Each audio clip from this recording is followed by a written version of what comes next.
kes hesab neke ku têkoşîna me de betal biçe. Em carna bijinê ku rastê tundiyê hatine ji bo qewirandina tundiyê ji bo destxistina mafê xwe yê meşru têkoşîn dikin. Ji bo mafê xwe û mafê azadiya xwe di serenserê salê da dengê xwe bilind dikin. Bila baş bizanibin ku hiç tiştek de bê bedel nemîne.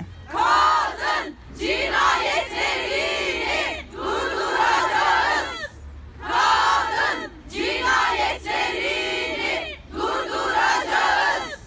20 senedir. Ev 20 salin ez divî xanî de dijîm û ji aliyê sê kesan ve rastî tundiyê dibim. Ana tenduristiya min jî xirab bûye û derûna min têk çûye. Cihê ku tê de dijîm wek laxî me. Hemû amûrên di xanî de xirab bûyne. Her deriyê diçim li min tên girtin. Min serî li mafê xwe qanûnî xist. Lê çi encamek derneket. Ji ber ku ez jinim û bitinê me. Ez şaş bûme û nizanim çi bikim. Şev û roj xewa min nayê. Her roj digirîm. îro dijî tundî ya serjinan çalakiyên me hebû. Em wek Partiya CHP alîkarî didin meclisa jinan. Hevalekî min bi giriyan hate ba me û rastî tundiyên cîranê xwe hatiye.